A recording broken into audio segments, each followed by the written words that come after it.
ده اخطر فيديو عملته. ادي العلاقه بين الاملاح وبين سيخ الحجيم. بصوا الاملاح كلوريدات واملاح الكبريتات اللي هي الطفله اللي هي البلنفه، بصوا هجمه على سيخ الحديد ازاي، بصوا عامله ايه، محروق خالص اهو، كلته زي ما الاسد كده بيهجم على فريسه من فريسه. كمان هنا هو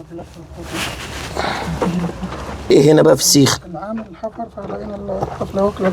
بصوا هنا برضو الطفله هنا شالوها. بصوا شالوها، شالوا الطفله طبعا اللي هنا. بصوا سيخ الحديد وصل لايه اهو، ده سيخ حديد، ده مفروض كان سيخ حديد. تعالوا بصوا كمان بقى الاقوى من دي كده.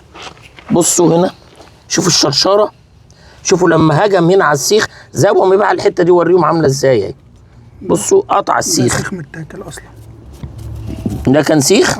ده سيخ اتاكل هنا خالص اهو. ايه رايكم بقى في الطفله اللي بنقول للناس يقول لك لا ده الصرف والمجاري، البيه اللي عامل فيها مهندس ودكتور طبعا هو عارف نفسه، هيتفرج على الفيديو.